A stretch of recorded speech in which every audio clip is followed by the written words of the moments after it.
9월 17일 수요일 수요 기도회에 참여하신 여러분을 축복합니다.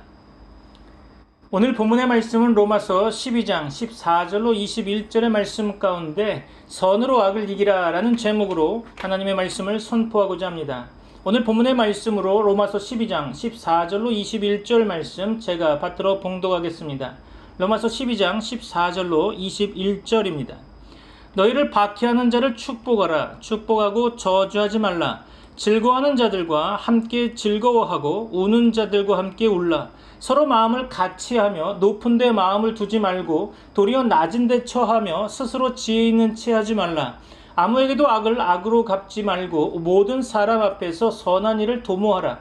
할 수 있거든 너희로서는 모든 사람과 더불어 화목하라. 내 사랑하는 자들아, 너희가 친히 원수를 갚지 말고 하나님의 진노하심에 맡기라. 기록되었으되 원수 갚는 것이 내게 있으니 내가 갚으리라고 주께서 말씀하시니라. 네 원수가 줄이거든 먹이고 목마르거든 마시게 하라. 그리함으로 네가 숯불을 그 머리에 쌓아 놓으리라. 악에게 지지 말고 선으로 악을 이기라.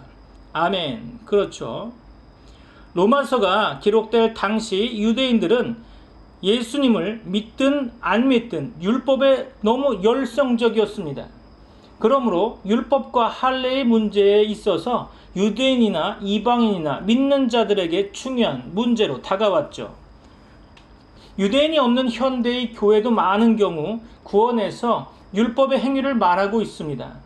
의롭게 되는 것이 행위냐 믿음이냐는 교회의 시작부터 계속되어 온 논제임을 알 수 있죠. 로마서는 그 모든 혼란을 종식시키는 분명한 복음의 말씀이라고 할 수 있을 것입니다. 로마서가 말씀하는 것은 오직 그리스도를 믿음으로 얻는 하나님의 의라는 거죠. 하나님은 예수님을 화목 제물로 삼으셔서 그 피를 믿는 자를 의롭다고 하시는데 사용하십니다. 로마서는 구원에서 절대로 예정을 말하고 있지 않습니다. 유대인이나 헬라인이나 할례자나 무할례자나 동일하게 사람이 의롭게 되는 것은 믿음으로 말미암는 것이라고 하는 거죠. 또한 우리는 그리스도의 죽음에 연합되어 옛사람이 죽었고 그리스도 안에서 새 생명으로 사는 자들이라는 거죠. 그러므로 죄가 우리를 주장할 수 없습니다. 우리는 율법을 따라 사는 자가 아니라 영을 따라 사는 하나님의 자녀들이라는 것을 늘 기억하시기 바랍니다. 로마의 교회는 오순절 사건 때 예루살렘을 방문한 로마의 유대인들이 그리스도를 믿게 된 가운데 로마로 돌아감으로써 발생한 교회의 개연성이 제일 크다고 생각됩니다. 바울이 로마서를 쓸 때가 대략 주후 55년부터 57년인 것으로 감안한다면 그때는 이미 로마의 교회가 20년이 넘는 교회가 된 거죠. 어린 교회는 아닐 것입니다. 유대인들과 이방인들이 섞여 있던 제법 연배가 있는 이 교회에 바울은 왜 로마서를 써서 보냈을까요? 바울이 로마서를 쓰기 이전에 주후 49년경에 클라우디우스의 칙령으로 말미암아 로마의 유대인들이 다 쫓겨나게 되었습니다. 그 결과로 브리스길라와 아굴라가 바울을 만나게 되죠. 여하간 클라우디우스 황제가 죽은 이후 주후 54년이 되어서야 유대인들이 로마로 돌아오게 되는데요. 그때 돌아온 유대인 기독교도들은 자신들이 없던 사이에 교회가 이방인 기독교도들을 중심으로 돌아가는 것을 발견하고 이질감을 느꼈을 것입니다. 이것은 교회 분열의 싹이 자라기 쉬운 상황인 거죠. 이러한 상황에서 바울은 교회를 튼튼히 하기 위해 무엇을 했을까요? 그는 자신의 사도적인 권위 혹은 카리스마로 교회를 연합시키겠다는 시도를 하지 않았습니다. 오히려 복음의 풍성한 내용을 담은 서신서를 작성하여 전하게 된 거죠. 바울은 참으로 복음을 믿고 가르친 사람이 분명할 것입니다. 교회 분열의 싹이 자랄 수 있는 그 상황에서 교회를 튼튼히 세우기 위해 그는 복음을 전하게 되죠. 오늘 우리는 그러한 복음을 알고 믿고 있습니다. 맞습니까? 여러분의 신앙을 점검하는 시간이 되기를 바랍니다. 그것을 위해 로마서의 자체의 내용과 가르침을 우리는 배워야 하겠지만 로마서가 쓰여진 상황과 그 가운데서 로마서를 쓴 사도 바울의 행적을 통해서도 하나님께서는 우리에게 큰 가르침을 주실 것입니다. 오늘 본문의 말씀을 통해서 하나님의 말씀을 상고해 보고자 합니다. 인간은 선악 체계의 굴레에서 벗어날 수 없는 존재죠. 그렇죠? 선악의 기준이 자기중심적일 것입니다. 그래서 성경 말씀을 나를 위한 말씀으로 이해하고 있겠죠. 언제나 나를 중심으로 나를 위한 본문으로 해석한 내 뜻만 구현되는 것이 목적인 거죠. 그러나 성경은 하나님의 뜻을 이야기하고 그 하나님의 뜻은 언제나 나의 뜻과는 충돌하는 경우가 많을 것입니다. 그런데 문제는 어느 누구도 이것을 인정하지 않는다는 사실이죠. 성경은 이것을 우리의 죄라고 폭로하고 있습니다. 하나님의 뜻은 한마디로 십자가의 예수 그리스도께 있는 것입니다. 이는 만물이 주에게서 나오고 주로 말미암고 주에게로 돌아감이라. 그에게 영광이 세세 있을지어다. 아멘. 그렇죠. 로마서 11장 36절의 말씀은 만물이 하나님의 영광에 기초하여 연루되어 있고 그것은 곧 예수 그리스도의 십자가 영광으로 귀결된다는 뜻입니다. 그러므로 우리가 보고 경험하는 이 땅의 모든 것은 십자가의 예수 그리스도를 보여주고 설명하기 위한 배경이라는 거죠. 이런 점에서 자기중심적인 인간이 예수 그리스도 중심으로 생각한다는 것은 불가능한 일일 것입니다. 이 땅의 존재는 하늘에서 오신 분을 알 길이 없는 거죠. 예수님께서 말씀하시기를 내가 땅의 일을 말하여도 너희가 믿지 아니하거든 하물며 하늘의 일을 말하면 어떻게 믿겠느냐. 요한복음 3장 12절에 말씀하고 있죠. 믿는다는 것이 내 소관이 아니라는 것을 성경은 말씀하고 있는 것입니다. 하늘에서 오신 분이 하늘의 사람으로 바꿔주지 않으면 안 된다는 거죠. 그래서 너희 몸을 하나님이 기뻐하시는 거룩한 산 제물로 드리라 라는 말씀으로 로마서 12장 1절은 말씀하고 있죠. 예수 그리스도께서 자신의 몸을 십자가에 들이신 것이 전제된 말씀임을 기억하시기 바랍니다.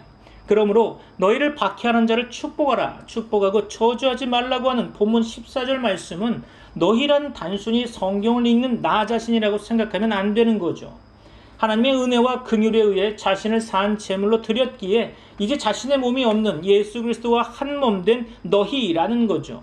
그래서 이 의미를 고린도전서에서는 이렇게 밝히고 있습니다. 고린도전서 6장 19절로 20절 말씀인데요. 너희 몸은 너희가 하나님께로부터 받은 바 너희 가운데 계신 성령의 전인 줄을 알지 못하느냐. 너희는 너희 자신의 것이 아니라 값으로 산 것이 되었으니 그런즉 너희 몸으로 하나님께 영광을 돌리라. 아멘. 그렇습니다. 그러면 이제 로마서 그 다음 본문들을 어떻게 이해할 것인가 하는 문제가 대두되고 있는 거죠. 이제까지 말해왔듯이 삶의 실천이나 윤리가 아니라는 전제를 가지고 본다면 오늘 본문 같은 경우도 상당히 난감해하면서 어렵게 느끼게 될 것입니다. 어렵게 느낀다는 것은 다른 말이 아니라 우리의 본성이 문자적으로 이해하고자 하는 습성 때문에 명령이 아닌 다른 의미로 받아들이는 것이 쉽지 않다는 의미인 거죠.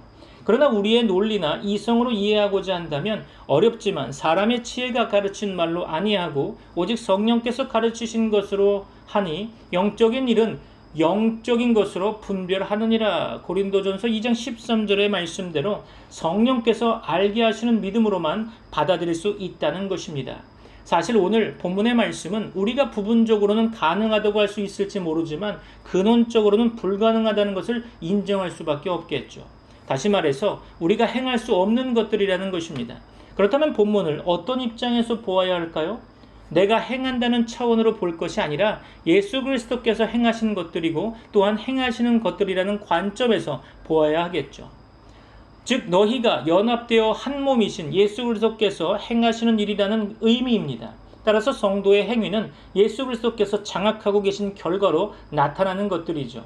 참고로 갈라디아서 2장 20절 말씀을 보면 더욱 이해가 되겠죠. 여하간 이렇게 본다면 박해하는 자를 축복하라. 축복하고 저주하지 말라라는 이 말씀은 예수님께서 이미 십자가에서 이루신 일이죠. 산상수훈을 통해 언약의 복을 선언하시면서 의를 위해 박해를 받는 것이 복이라고 말씀하셨으며 실제로 십자가로 하나님의 왕국을 보여주셨습니다. 그렇다면 오늘 본문의 그 다음 구절들도 우리가 할 수 있는 일들이 아니라고 하는 전제하에 예수 그리스도께서 행하신 일들임을 기억하시기 바랍니다. 즐거워하는 자들과 함께 즐거워하고 우는 자들과 함께 울라. 서로 마음을 같이 하며 높은 데 마음을 두지 말고 도리어 낮은 데 처하며 스스로 지혜 있는 채 하지 말라. 아무에게도 악을 악으로 갚지 말고 모든 사람 앞에서 선한 일을 도모하라. 할 수 있거든 너희로서는 모든 사람과 더불어 화목하라 라고 말씀하셨죠. 죄인 중에 이렇게 할 수 있는 자가 있을까요? 높은 데 마음을 두지 않고 낮은 데 처한다는 것은 십자가에 죽기까지 복종하신 예수 그리스도의 마음일 것입니다. 악을 악으로 갚는 존재는 우리들이죠. 그러므로 우리가 선한 일을 할 수 있는 것이 아니라 선한 일이란 예수 그리스도의 십자가뿐입니다. 믿습니까? 십자가로 선한 분이신 하나님과 화목을 이루셨던 거죠. 2절 말씀 가운데 너희는 이 세대를 본받지 말고 오직 마음을 새롭게 함으로 변화를 받아 하나님의 선하시고 기뻐하시고 온전하신 뜻이 무엇인지 분별하도록 하라 라고 말씀하신 것처럼 계속해서 하지 말라라는 표현을 통해서 악한 이 세대와 대조해서 무엇 하라라는 말씀으로 예수 그리스도와 한몸된 교회요 성도의 모습을 나타내고 있습니다. 바울 사도는 계속해서 내 사랑하는 자들아 너희가 친히 원수를 갚지 말고 하나님의 진노하심에 맡기라 기록되었으되 원수 갚는 것이 내게 있으니 내가 갚으리라고 주께서 말씀하시니라. 네 원수가 줄이거든 먹이고 목마르거든 마시게 하라. 그리함으로 네가 숯불을 그 머리에 쌓아 놓으리라 라고 성경은 이어서 19절로 20절 말씀 가운데 이어가고 있죠. 내 사랑하는 자들이란 바울이 개인적으로 사랑하는 자들이라는 말이 아니겠죠. 이미 1장 7절 말씀 가운데 밝혔듯이 하나님의 사랑하심을 받아 함께 성도가 된 입장에 있다는 의미일 것입니다. 너희가 친히 원수를 갚지 말고 하나님의 진노하심에 맡기라 라는 이 말씀은 구약을 인용한 것으로 보이는데요. 신명기 말씀으로 추정됩니다. 신명기 32장 35절 말씀 볼까요? 그들이 실족할 그때에 내가 보복하리라. 그들의 환난 날이 가까우니 그들에게 닥칠 그 일이 속히 오리로다. 아멘. 그렇습니다. 또한 레위기 19장 18절 말씀 가운데 원수를 갚지 말며 동포를 원망하지 말며 내 이웃 사랑하기를 내 자신과 같이 사랑하라. 나는 여호와이니라 라고 말씀하고 있습니다. 율법에서 이렇게 원수에 대한 말씀을 주신 것은 이스라엘에게 이렇게 살라는 것이 아니라 하나님의 언약을 보여주시기 위한 것이었죠. 여기서 원수란 나의 원수가 아니라 언약의 원수이기 때문입니다. 원수 관계를 만드신 분은 하나님이시죠. 인간이 선악을 알게 하는 나무의 열매를 취한 후에 하나님께서 뱀에게 하신 말씀, 내가 너로 여자와 원수가 되게 하고 네 후손도 여자의 후손과 원수가 되게 하리니 여자의 후손은 네 머리를 상하게 할 것이요 너는 그의 발꿈치를 상하게 할 것이니라. 그렇죠. 창세기 3장 15절의 이 말씀 속에 언약을 담아 주셨습니다. 선악을 알게 하는 나무의 열매를 취한 인간이 악의 세력과 하나가 되었기에 그 관계를 하나님께서 원수 관계로 만들어서 여자의 후손을 통해 승리를 만들어내실 언약을 말씀하신 것입니다.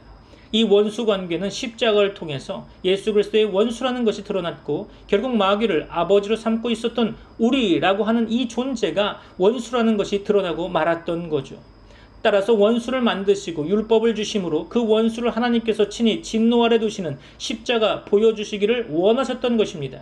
따라서 하나님께서 베푸시는 구원의 은혜란 원수를 자기 백성으로 만드신 거죠. 그러면 그리함으로 네가 숯불을 그 머리에 쌓아 놓으리라 라는 이 말씀은 무슨 뜻일까요? 인용된 잠언의 말씀과 시편에서 이와 같은 표현으로 나타내고 있는 말씀을 우리는 확인해 봐야겠죠. 잠언 25장 21절로 22절입니다. 네 원수가 배고파 하거든 음식을 먹이고 목말라 하거든 물을 마시게 하라. 그리하는 것은 핀 숯을 그의 머리에 놓는 것과 일반이요 여호와께서 내게 갚아 주시리라. 아멘. 그렇죠. 또한 시편 140편 7절로 10절 말씀 볼까요? 내 구원의 능력이신 주 여호와여 전쟁의 날에 주께서 내 머리를 가려 주셨나이다. 여호와여 악인의 소원을 허락하지 마시고 그의 악한 꾀를 이루지 못하게 하소서. 그들이 스스로 높일까 하나이다. 나를 애워싸는 자들이 그들의 머리를 들 때에 그들의 입술에 재난이 그들을 덮게 하소서. 뜨거운 숯불이 그들 위에 떨어지게 하시며 불 가운데와 깊은 웅덩이에 그들로 하여금 빠져 다시 일어나지 못하게 하소서. 아멘. 그렇습니다. 숯불을 머리에 둔다는 이 표현에 대한 다양한 해석들이 있지만 중요한 것은 본문의 문맥을 중심으로 생각해보자는 것입니다. 원수 갚는 것이 하나님께 있다고 하였으니 우리가 스스로 원수를 갚으려고 하는 자세가 아니라 하나님께 맡긴다는 의미로 하는 말씀이겠죠. 그렇다면 이 말씀은 원수가 줄이면 먹이고 목마르면 마시게 하므로 하나님의 심판과 진노 아래 그대로 맡겨둔다는 의미일 것입니다. 머리에 놓는다는 것은 악의 머리를 하나님의 진노와 심판 가운데 있음을 그대로 인정한다는 뜻이고 예수 그리스도의 머리이신 한몸된 교회와 대조된 표현이죠. 이렇게 함으로 예수 그리스도의 몸의 모습이 드러나는 교회요 성도인가를 묻고 있는 것입니다. 결론적으로 말씀드리면 악에게 지지 말고 선으로 악을 이기라 라고 21절 말씀 가운데 이렇게 선언하고 있죠. 악에게라고 번역했는데 헬라어 성경에서는 직역하면 악 아래라는 말이고, 선으로라고 번역했는데 헬라어 성경에서는 선 안에라는 뜻입니다. 정리하면 악 아래에서는 결코 이길 수 없는 상태이고 선 안에 연합된 상태에서만 이긴다라는 의미로 우리는 받아들여야 하겠죠. 그러면 이기라 라는 말은 무슨 뜻일까요? 헬라어로 굴복시키다 라고 하는 뜻인데요. 승리에서 유래된 단어로 신약에서 악의 세력들과의 전쟁을 전제로 한 표현입니다. 계속 정복한다는 뜻으로 이해하면 되겠죠. 하나님은 창세기에서 야곱에게 이스라엘이라는 이름을 주셨습니다. 참고로 창세기 32장 28절 말씀 보면 그 사람이 가로되 내 이름을 다시는 야곱이라 부를 것이 아니요 이스라엘이라 부를 것이니 이는 네가 하나님과 사람으로 더불어 겨루어 이기었음이니라. 아멘. 그렇죠. 하나님께서 야곱에게 겨루어 이겼다라는 이름, 즉 이스라엘이라는 이름을 주신 것은 이스라엘 안에 승리의 의미를 담은 언약이 있다는 것이죠. 야곱을 이스라엘로 바꾸시듯이 죄인을 하나님의 자기 백성으로 바꾸시는 것은 참 이스라엘이 하시는 일이라는 뜻으로 이해할 수 있을 것입니다. 표면적 유대인이 아닌 이면적 유대인, 그가 바로 예수 그리스도이시고 십자가로 이기셨고 또한 이기고 계신 것입니다. 요한복음 16장 33절 말씀 볼까요? 이것을 너에게 이르는 것은 너희로 내 안에서 평안을 누리게 하려 함이라. 세상에서는 너희가 환난을 당하나 담대하라. 내가 세상을 이기었노라. 아멘. 그렇죠. 한 구절 더 볼까요? 계시록 5장 5절입니다. 장로 중에 한 사람이 내게 말하되 울지 말라. 유대지파의 사자 다윗의 뿌리가 이겼으니 이 두루마리와 그 일곱인을 떼시리라 하더라. 아멘. 그렇죠. 모든 인간은 죄악 아래에서 악에게 멸망을 당하는 상태에 놓여 있습니다. 스스로 악에서 벗어나서 선으로 악을 이긴다는 것은 불가능하죠. 그러므로 선이신 하나님께서 친히 이 땅에 오셔서 십자가로 말미암아 승리를 통해 은혜로 우리에게 허락하신 것입니다. 그래서 바울 사도는 이미 너희가 육신대로 살면 반드시 죽을 것이로되 영으로서 몸의 행실을 죽이면 살리니 라고 로마서 8장 13절 말씀 가운데 선언하고 있죠. 내 몸의 행실을 죽이고 예수 그리스도와 연합되어 한 몸으로 행하시는 행위만 하나님이 용납하시는 행위인 것입니다. 그렇죠? 참고로 고린도후서 4장 10절 말씀 볼까요? 우리가 항상 예수의 죽음을 몸에 짊어짐은 예수의 생명이 또한 우리 몸에 나타나게 하려 함이라. 그렇죠. 아멘. 그렇습니다. 여기서 드러나는 것은 오직 예수 그리스도라는 생명, 그것이죠. 여러분을 오늘 이 시간 축복합니다. 여러분에게도 이와 같은 오늘의 말씀 가운데 여러분에게 귀한 말씀이 여러분의 삶에 적용되어져서 여러분을 통해서 하나님의 말씀이 드러나고 하나님의 하나님 되심이 드러나는 여러분 되시기를 소망합니다. 다 같이 한번 기도하겠습니다. 지금은 우리 주 예수 그리스도의 은혜와 하나님의 사랑과 성령님의 교통하심이 트리티 미라클 교회 모든 권속들과 세계 교회 위에 이제부터 영원까지 함께 있을지어다. 아멘.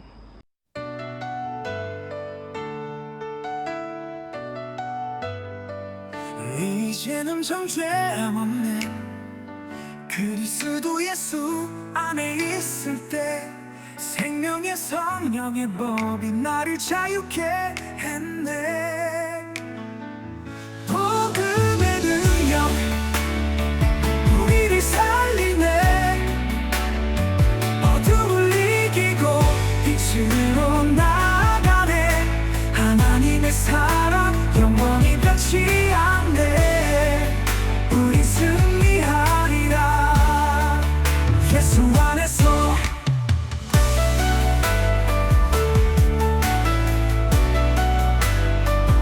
육신의 연약함 속에 주님의 영이 함께 하시네. 고난도 두렵지 않네. 영광이 우릴 기다리네. 복음의 능력 우리를 살리네. 어둠을 이기고 빛으로 나아가네. 하나님의 사랑 영원히 변치 않네. 우리 승리하리라. 예수 안에서 누가 우리를 끊으리오. 그 사랑에서 벗어나리오. 환난도 핍박도